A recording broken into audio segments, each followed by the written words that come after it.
오늘 여러분 본문을 보면은 뭐 중요한 것이 전혀 없어 보입니다.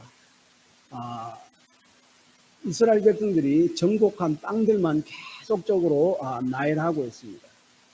1절에서 6절까지는 이스라엘 백성이 요단강 동편 점령한 땅에 대해서 이야기하고, 그 다음에 7절에서 24절까지는 요단강 서편을 정복한 그 땅들에 대해서 이야기합니다.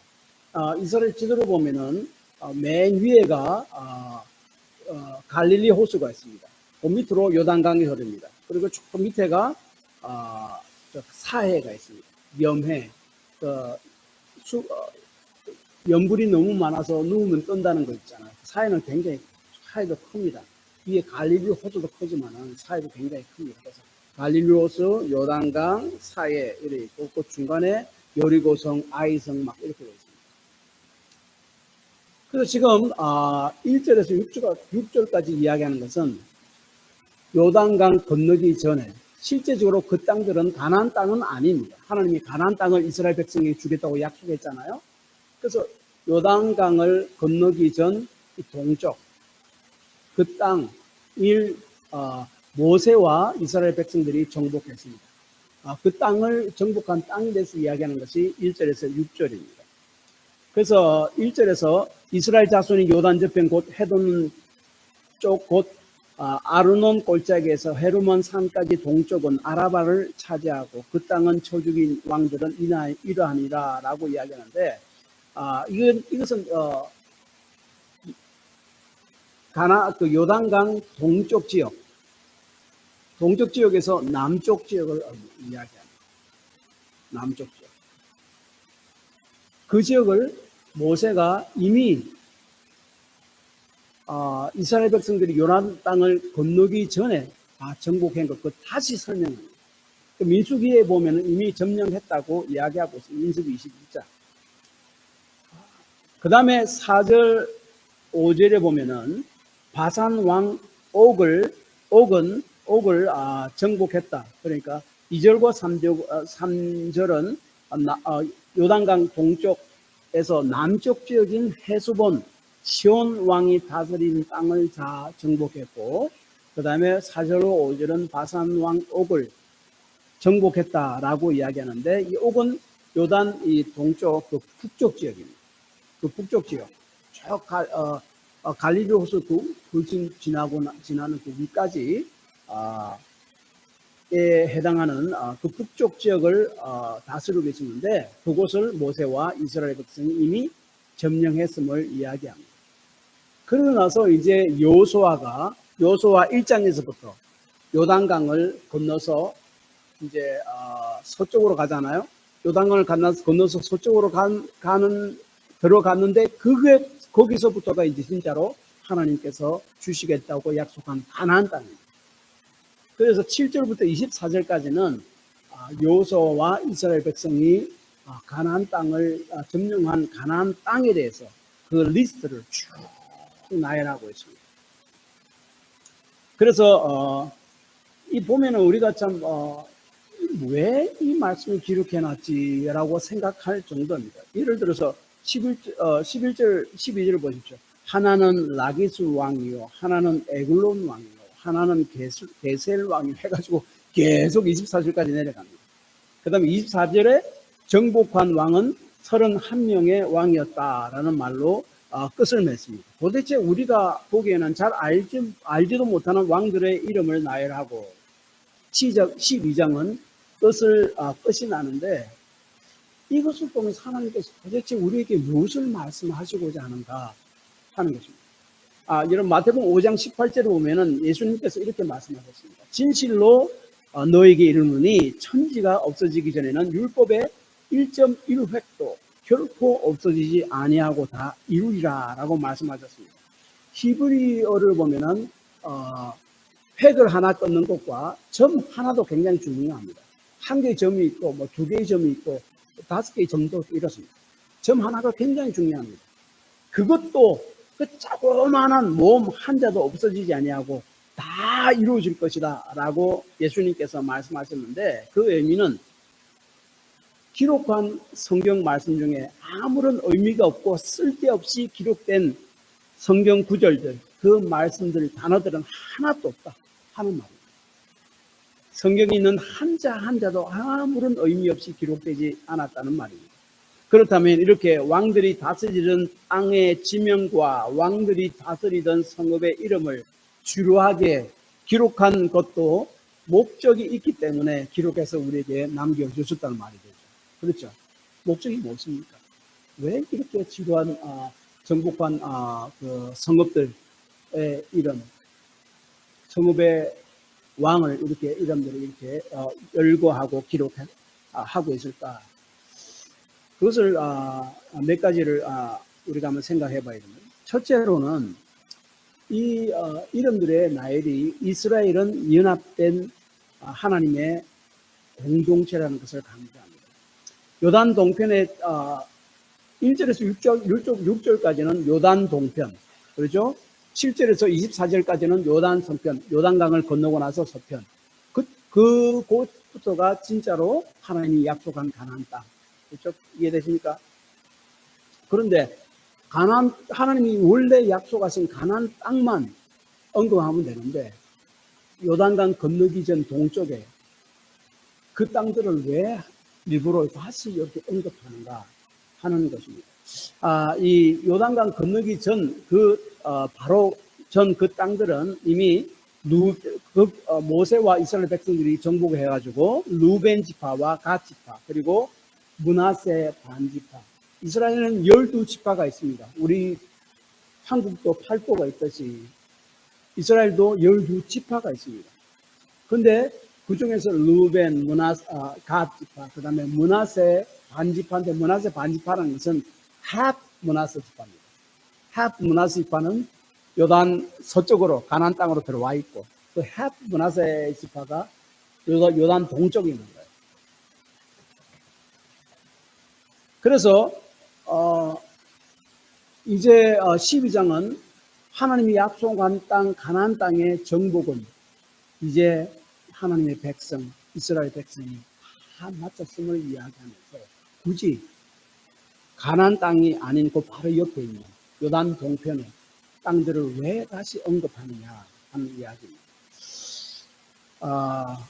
왜냐하면 요단강을 다 끼고 있기 때문에 나머지 지파들은 요단강 동쪽에 있는 지파들은 더 이상 우리 지파가 아니다. 우리로부터 떨어져 나간 지파다라고 생각할 수 있기 때문에 그것은 잘못한 것입니다.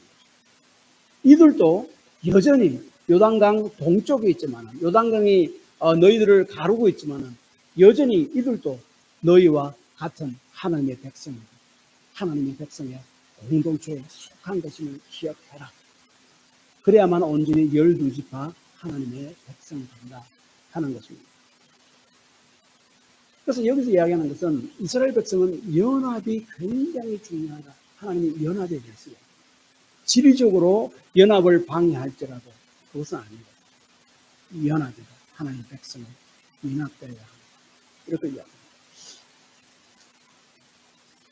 우리 교회에서는 우리 널싱홈에 계시는 집사님이나 이렇게 롱텀 케어 엑스널티에 계시는 박근호 환님이나 그를 계속 방문하고 또 저희들은 또 매일 기도합니다. 사실 매일 기도합니다. 왜 그렇게 합니까? 역시 그들도 우리 교회 공동체의 일원이라고 생각하기 때문에 그렇습니다. 물리적으로는 떨어져 있고 주일마다 우리 교회에 참석하지는 못하지만 그래도 우리 교회 성도였다. 그러므로 같은 우리 성도 안에 속한다라고 저는 생각하기 때문에 그렇게 합니다. 구약이나 신약에서 하나님의 백성의 연합, 교회 공동체의 연합은 항상 강조합니다. 연합을 통해서 세상 사람들이 우리가 예수님의 제자인 것을 알게 되고 복음을 우리가 강력하게 힘있게 전하가 됨을 예수님께서도 말씀하셨습니다. 그래서 예수님께서 십자가에서 돌아가시기 전 제자들을 위해 기도한 내용이 요한복음 17장에 있습니다. 예수님께서 이 요한복음 17장에서 제자들을 위해 기도하신 내용은 딱 두 가지입니다. 첫째로는 진리로 거룩하게 하옵소서. 그들을, 제자들을. 아버지 하나님의 말씀은 진리입니다. 17장 17절.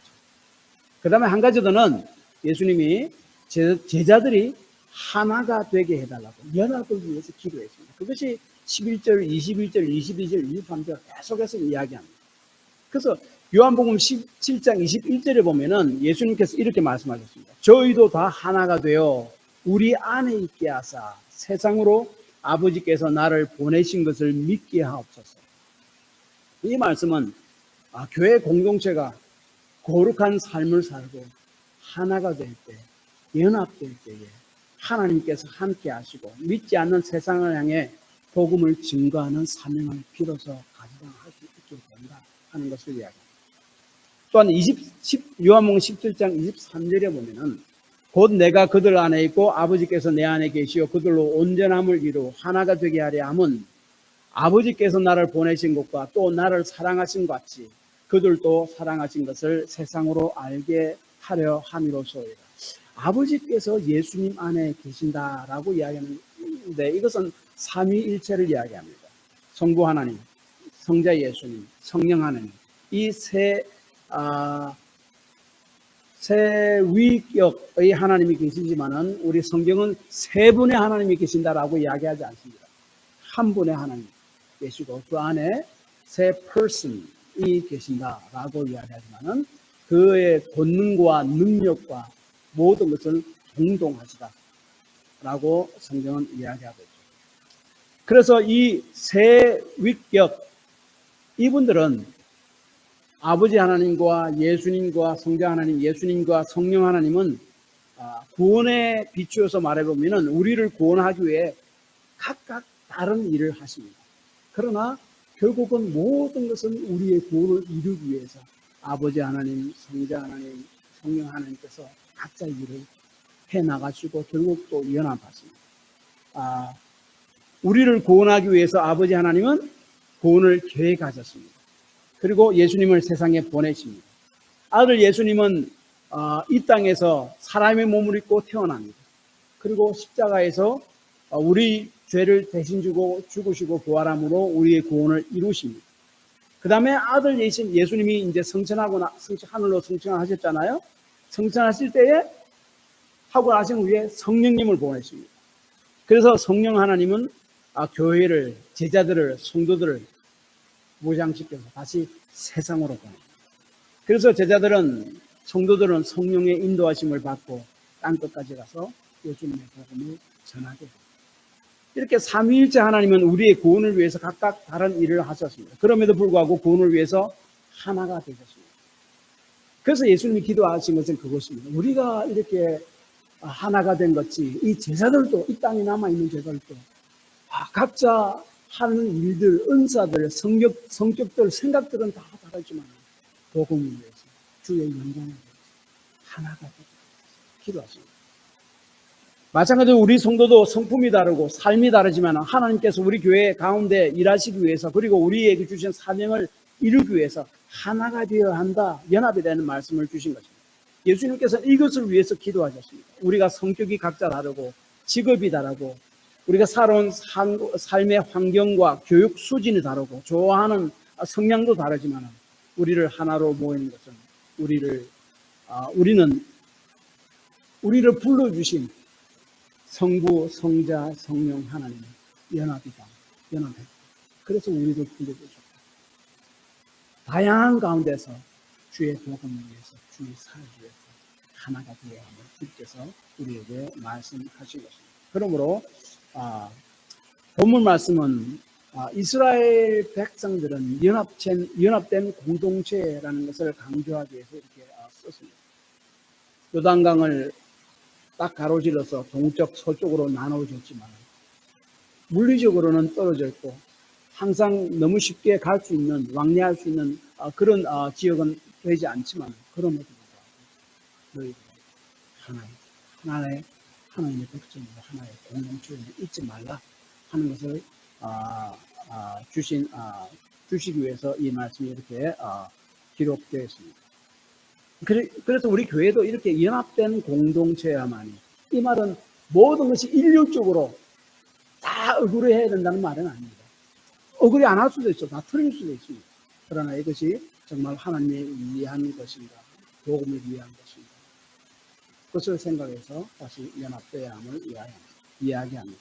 그래야만이 하나님의 능력이 그 공도 교회 공동체 안에 머무르고 하나님께서 주신 사명을 감당할 수 있게 됨을 이야기하는 것이 바로 요한복음 10장 예수님의 기도입니다. 그리고 또한 오늘 본문이 말씀하고 있는 바입니다. 그 다음에 두 번째로는 왜 이렇게 지루한 정복한 성들 이름을 계속 그냥 나열하고 있는가? 이것을 통해서 하나님은 당신이 하신 약속을 신실하게 지키시는 분이심을 이야기하고자 합니다. 하나님은 신실하시고 그가 약속한 말씀을 분명히 지키시는 신실한 분이십니다. 다시 말하면 하나님의 약속이 어디에 기록되어 있습니까? 이 성경책에 기록되어 있지 않아요. 이 성경의 말씀대로 하나님은 분명히 이루십니다.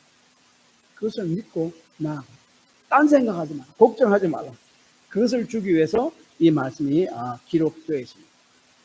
이스라엘 백성이 항상 신실한 것은 아닙니다. 그들이 불성실하고 믿음이 떨어지고 했습니다. 그럼에도 불구하고 하나님께서는 그 약속에 신실하셨습니다. 그들을 버리지 않았습니다. 여호수아가 정복해서 이스라엘 각 지파에게 분배해 준 땅의 목록이 8절에 나와 있는데 8절 한번 보시기 바랍니다. 곧 산지와 평지와 아라바와 경사지와 광야와 네겝 곧 헷 족속과 아모리 족속과 가나안 족속, 브리스 족속과 히위 족속과 여부스 족속의 땅이라 이렇게 이야기하는데 이 목록이 사실 어디에 나오는가 하면 약 400년 전에 하나님께서 이스라엘 백성의 조상 아브라함과 맺은 약속 안에 그대로 기록되어 있습니다. 그것이 바로 창세기 15장 18절에서 21절까지입니다. 그날에 여호와께서 아브라함과 더불어 언약을 세워 이르되 내가 이 땅을 애굽 강에서부터 그 큰 강 유브라데까지 내 자손에게 주리니 곧 겐 족속과 그니스 족속과 감몬 족속과 헷 족속과 브리스 족속과 르바 족속과 아모리 족속과 가나안 족속과 기르가스 족속과 여부스 족속의 땅이라 하셨습니다. 그래서 하나님께서 이미 400년 전에 이스라엘 조상인 아브라함에게 가나안 땅을 주시겠다고 어느 지역을 주시겠다고 언급하셨는데 그 약속이 이제 이루어졌다는 거예요. 왜 400년 후에 이루어졌습니까?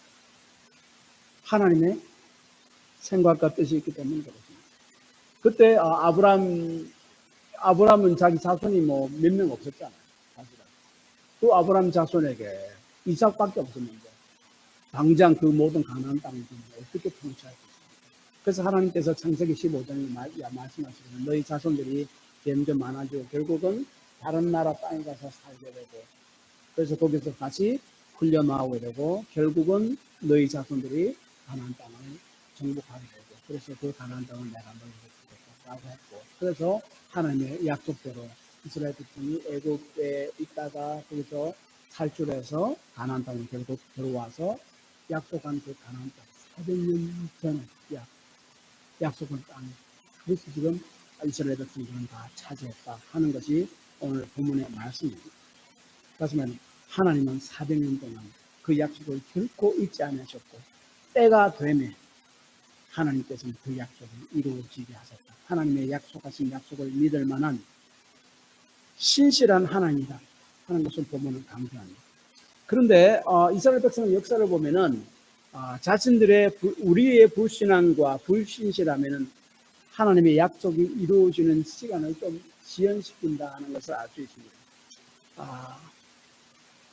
하나님을 믿음에도 불구하고 하나님의 약속의 말씀을 정말 꽉 붙들지 못하고 순종치 못한 사람들이 바로 이스라엘 1세 광야 1세대들이죠. 애굽에서 종되된 데서 탈출해 놓은 1세대들입니다. 이 사람들은 불신앙과 말씀을 순종하지 못함으로써 하나님께서 약속하신 땅인 가나안 땅에 들어가는데 한 일주일 열흘이면 들어갈 그 땅을 들어가지 못하고 광야에서 한 사막에서 40년 동안 빙 돌다가 이제 믿음이 갖춰지니까 이제 결국은 가나안 땅으로 들여 보내게 합니다. 그래서 하나님의 약속의 말씀을 믿고 순종할 때에 그들은 비로소 가나안 땅에 들어올 수 있었고 가나안 땅을 하나님께서 약속하신 대로 그들의 소유로 차지할 수 있게 되었습니다. 이 말씀에 대한 믿음, 하나님의 말씀이 굉장히 중요한 이야기입니다. 여러분, 성경 보면 무리를 최초로 걸은 사람이 성경에 나오는데 그 사람이 누군지 아세요? 이름 베드로. 마태복음 14장 24절 이하를 보면은 예수님께서는 오병이어 물고기 5마리와 보리떡 5개와 물고기 2마리로 남자만 5,000명이 넘는 사람들을 그냥 기적을 베풀어서 먹였었습니다. 그리고 난 후에 사람들이 자꾸 기적 때문에 오니까 예수님 그냥 사람들을 피해서 그냥 조용한 데로 올라가십니다. 기도하러 올라가셨습니다. 나머지 제자들은 이제 배를 타고 갈릴리 호수입니다. 워낙 크기 때문에 갈릴리 바다라고도 부릅니다. 갈릴리 바다를 지나가는데 한 중간쯤 오는데 막 엄청난 바람이 불고 파도가 막 엄청나게 칩니다. 그래서 너무너무 제자들 그러니까 업으로 잔뼈가 굵은 제자들까지도 두려워할 만한 그런 큰 바람과 풍랑이 이렇게 막 무서워서 떨고 있었습니다. 그런데 갑자기 그 와중에 쭉 멀리 보니까 예수님이 물 위로 걸어서 제자들이 있는 배까지 오십니다. 그때 다른 제자들은 그것을 보고 아이고 유령이라고 생각해서 막 소리 지르고 막 무서워서 막 난리가 났습니다. 그때 예수님께서는 안심하라 나니 두려워 말라 라고 말씀하셨고 제자들을 안심시켰습니다. 그때 베드로는요 그분이 예수님인 것을 알아보고 이렇게 이야기합니다. 만일 주님이시라면 나에게 명령해서 물 위로 걸어오라고 명령해 주십시오. 그때 예수님께서 오라 했습니다. 베드로는 그 말씀을 믿고 행동으로 옮깁니다. 순종. 바람이 불고 아직까지 막 파도 막 치고 하는 그 와중에서도 예수님 말씀만 믿고 그는 그 배에서 발을 떼서 물 위로 올라갑니다. 순종입니다. 주의 말씀을 믿었기 때문에 그렇습니다. 이를 통해서 주의 말씀을 믿고 그것을 행동으로 옮김을 통해서 무리를 걷는 기적을 경험합니다.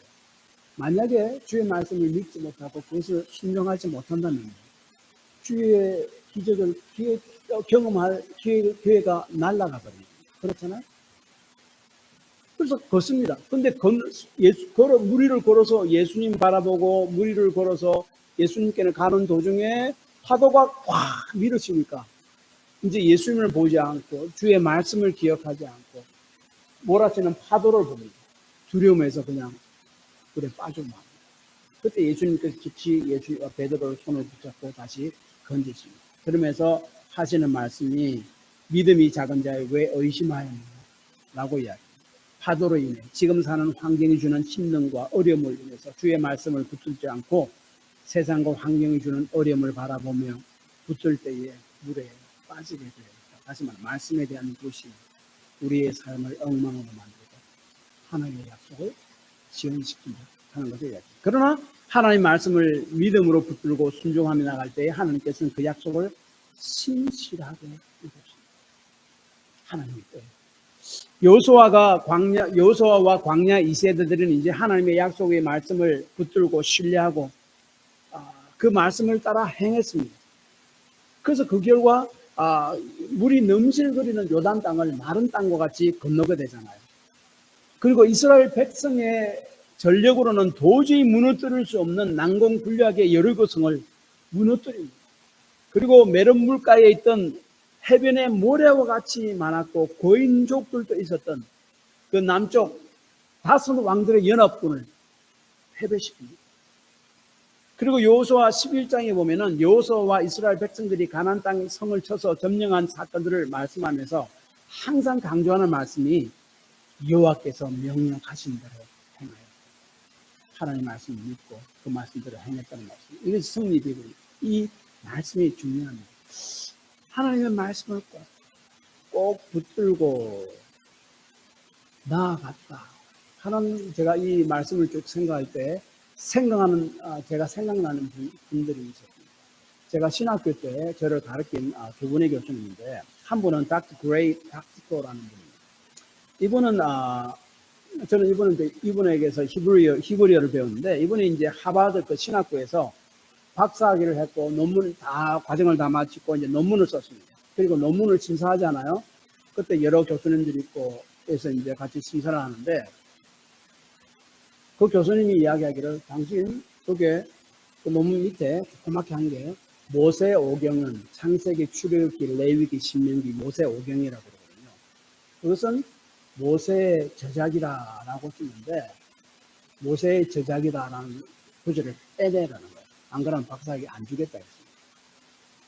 왜냐하면은 그 하버드 대학 신학부는 성경을 학문적으로만 깊이 연구하기 때문에 학문적인 깊이는 있지만은 영적인 깊이는 없습니다. 그리고 믿음도 없습니다. 솔직히 이야기. 그렇지만은 그곳에 배울 것이 있기, 학문적 연구를 위해서 배울 것이 있기 때문에 그곳에서 배우고 이렇게 합니다. 그래서 거기에 많은 그 자유주의 신학자들이라는 교수들은요, 모세 오경 이것은 모세의 저작이 아니고 이것도 하나의 뭐 돌아다니는 고대 문서들을 누가 종합해가지고 편집해가지고 만든 것이다. 이렇게 하나의 그냥 올드 그 다큐멘트 뭐 이런 것으로 생각합니다. 그런데 이거는 그것이 아니라는 거죠. 하나님의 영광으로 받아서 모세가 하나님의 말씀을 믿었죠. 그래서 그것을 모세의 저작이다라는 것을 지우지 않으면은 박사는 안 주겠다. 그것 때문에 내가 하나님에 대한 믿음, 하나님 말씀에 대한 믿음을 포기할 수 없다. 그러면 안 받겠다. 그냥 그 자리를 떨쳐 나갔습니다. 뛰쳐 나갔습니다. 그런데 그 남아있던 다른 교수들이 자기들 의논하는 겁니다. 저 사람은 이 논문을 보니까 너무나 잘 쓴 논문이고, 그리고 정말 훌륭한 학자인데, 우리 학교에서 저런 사람한테 PhD, 박사학위를 안 주면은 누구한테 주겠는지. 그래가지고, 결국은 다 동의해가지고, 박사학위를 받았습니다. 이런 분입니다. 그리고 또 다른 분인데, 그, 제프리 니하우스라는 분입니다. 이분은 원래 그 하버드에서 또 영문학 박사를 받은 분인데, 영문학 박사 공부를 할 때 예술을 믿었어요. 그리고 마치고 나서 또 하나님의 인도하심 따라 자기가 신학 공부를 했고, 그래서 목회학 석사를 하고, 이제 하버드에서 또 신학 박사를 공부했습니다. 근데 또 마지막 논문 심사를 할 때, 거기 또 자유주의 학자들이 있잖아요. 하나님 말씀으로 성경을 온전히 믿지 않는 그런 신학의 방향으로 논문을 고치지 않으면 박사학위를 주지 않겠다고 했습니다. 그래서 그때 이번에 차라리 내 말씀에 대한 하나님에 대한 믿음을 포기하는 박사학위 안 받겠다 해서 안 받았습니다. 그렇지만 이번은 뭐 영문학 PhD가 있으니까 뭐 그거로 이제 이렇게 있었고, 그리고 이번은 이제 신학 박사학위가 없습니다. 그런데도 아주 하나님 주시는 훌륭한 이렇게 신학자가 되었습니다. 이것을 통해서 이분들이 정말 하나님 말씀을 신실하게 붙들고 믿음까지 포기하지 않으려는 박사학위까지 기부하려는 그런 믿음들이 있었어요. 저는 그것을 생각할 때 참 대단한 분이다. 좀 저에게도 굉장히 좀 많은 영향을 미쳤습니다. 그래서 이 본문에 말씀하시는 것은 하나님께서는 하시는 약속의 말씀을 반드시 지키신다. 그 약속한 말씀을 신실하신 분이시다. 그러므로 세상에 폭풍과 파도가 불어올 때도 폭풍과 파도를 보지 말고 그 말씀을 붙들고 나아가라. 하나님은 신실하시다. 약속한 말씀을 신실하시다. 붙들어라. 어떤 대가를 지불하더라도 붙들라는 것을 이야기합니다. 그 다음에 마지막 한 가지. 여호수아와 이스라엘 백성은 하나님의 약속의 말씀을 붙들고 그 말씀대로 행함으로 가나안 땅 주요 도시들을 다 정복했고, 이제 여호수아서 12장은 가나안 땅 정복이 하나님의 약속대로 다 완성되었음을 이야기하는 것이 가나안 땅 12장입니다. 그런데 이 도시들을 다 언급하는데 모든 도시들이 다 언급된 건 아닙니다. 셀렉티브입니다. 선택해서 도시들이 이렇게 기록되어 있습니다. 그리고 가나안 땅에 있는 모든 세세한 작은 도시까지 다 남김없이 정복했다. 그 말은 아닙니다. 그러나 주요한 도시들은 다 정복함으로써 가나안 정복이 완성되었음을 여호수아서 12장은 말씀합니다. 그런데 그 13장 1절에 보면요, 그러나 여전히 정복할 부분들이 남아 있었음을 이야기합니다. 그러니까 주요 도시들은 다 정복된 거, 가나안 땅 정복이 완성되었습니다. 그러나 세세한 도시들은 하나님의 약속의 말씀을 믿고 가나안 땅을 주셨다는 말씀을 믿고 그들이 나아가서 전쟁을 해서 싸워서 그 땅을 차지해야만 합니다. 다시 말하면 이것을 신학자들이 많은 쓰기 좋아하는 말이 already but not yet. 이미 그러나 아직. 이미 가나안 땅의 정복은 이제 메이저 도시들은 다 정복함으로 완성되고 나머지 그러나 세세한 도시까지 다 정복된 것은 그것들은 너희들이 주의 약속의 말씀을 붙들고 믿음으로 정복해 나가야 그렇습니다. 예수님께서 이 땅에 오셔서 우리의 모든 죄를 다 짊어지고 십자가에 죽으시고 부활하셨을 때 예수를 믿는 우리에게 구원은 이미 임했습니다. 그러나 아직 완성은 안 되었습니다. 그래서 우리가 예수를 믿지만은 이 땅에 살면서 고난도 겪고 눈물도 겪고 어려움도 있고 결국 죽습니다. 그러나 우리가 천국에 들어갈 때 우리의 죄와 고난과 슬픔과 눈물과 죽음이 완전히 없어집니다. 그리고 하나님은 우리 눈으로 직접 보고 친밀한 교제를 할 수 있는 완전한 구원이 완성될 것이다. 그때까지 already but not yet 하나님의 약속의 말씀을 믿음으로 붙들고 우리의 삶을 살아가야 한다 하는 것을 우리에게 말씀해 주시기 위해서 이 12장 말씀을 기록했답니다. 이것은 학자들은 이런 비유를 많이 씁니다. 제2차 세계대전 독일과의 그 전쟁이 있었잖아요. 거기 보면은 그 D-Day가 있고 V-Day가 있습니다. D-Day와 V 혹은 VE-Day라고도 씁니다. 독일군이 완전히 무너져서 다시 일어설 수 없게 된 때는 언젠가면은 연합군들이 프랑스 노르망디 해안에 상륙했을 때인 1944년 6월 6일이었습니다. 이 작전을 뭐라고 부르는가 하면 Operation Overlord라고 합니다. Overlord 작전 혹은 노르망디 상륙 작전이라고 부릅니다. 이날을 D-Day라고 부릅니다. 그런데 이후로 독일군이 연합군에서 완전히 항복을 선언한 때는 약 11개월 뒤인 1945년 5월 8일이었습니다. 이날을 V-Day 혹은 VE-Day, Victory in Europe Day라고 부릅니다. 그렇으면 D-Day 때에 독일군은 더 이상 다시 일어설 수 없을 정도로 타격을 받았습니다. 이제 완전히 끝난 것과 마찬가지였습니다. 그런데 그것이 완전히 항복을 선언한 것은 한 11개월 후였습니다. 그래서 신학자들은 종종 예수님께서 십자가에 죽으시고 부활하신 그날은 사단이 다시는 제대로 일어설 수 없을 정도로 등뼈를 부러뜨린 날, 그 D-Day라고 부릅니다. 노르망디 상륙작전 한 날.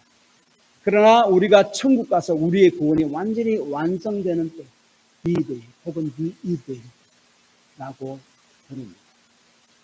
그러므로 그때까지 우리는 믿음으로 살아가야 합니다. 그래서 히브리 11장 13절, 14절, 16절은 이렇게 하나님의 약속의 말씀을 믿음으로 살다간 믿음의 사람들을 언급하면서 이렇게 이야기합니다. 이 사람들은 다 믿음을 따라 죽었습니다. 약속을 받지 못했습니다. 완성. 그것들을 멀리서 보고 환영하며 또 땅에서는 외국인과 나그네임을 증언하였으니 그들이 이같이 말하는 것을 자기들이 본향 찾는 자임을 나타냅니다. 그들이 이제는 더 나은 본향을 사모하니 곧 하늘에 있는 것이다. 이러므로 하나님이 그들의 하나님이라 일컬음을 받으심을 부끄러워하지 아니하고 그들을 위하여 한성을 예비하십니다. 여호수아 14장을 보면은 이제 가나안 땅을 이스라엘 백성에게 여호수아가 각 지파에게 분배를 합니다. 그때 유다 지파 갈렙은요 여호수아에게 이렇게 이야기하죠. 헤브론이 있는 그 산지를 자기에게 달라고 이야기합니다. 그 산지에 누가 사는가 하면 아낙 자손입니다. 아낙 자손이 뭔가 하면 아주 거인족들이에요. 그래서 누구나 그 산지, 그 헤브론 지역, 그 산지 지역을 점령하기를 꺼려했던 그 지역입니다. 그런데 84세가 된 갈렙이 그 산지를 자기한테 달라고 분배해달라고. 그래서 분배받습니다. 그래서 그때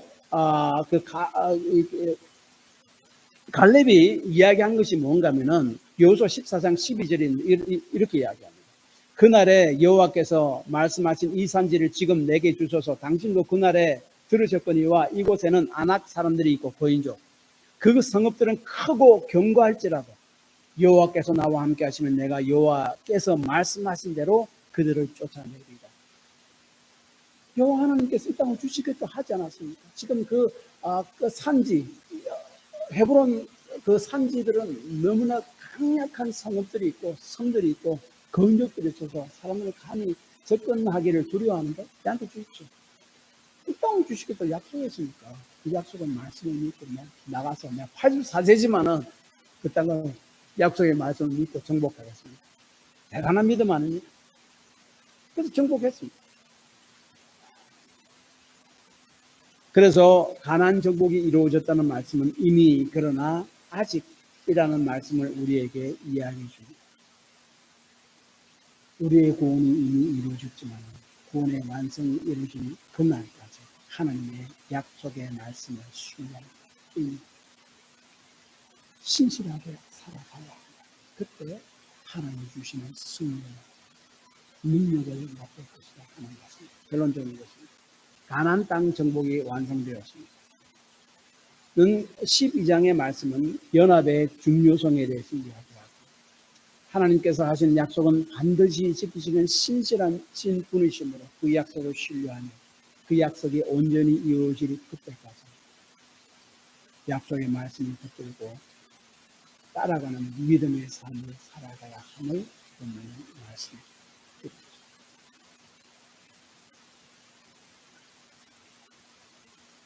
오늘 본문 전체를 보면 사실은 신실하신 하나님, 약속의 말씀이 신실하다. 우리도 하나님의 말씀을 우리가 함부로 생각하지 않고 가볍게 생각하지 않고 무겁게 생각해야 됩니다. 그 말씀을 강하게 붙들고 나가야 합니다. 그 가운데 하나님께서 일하시고 하나님이 주시는 승리를 우리가 맛볼 수 있을 것입니다. 또한 연합, 우리 교회 공동체의 연합을 위해서 함께 기도하십니다.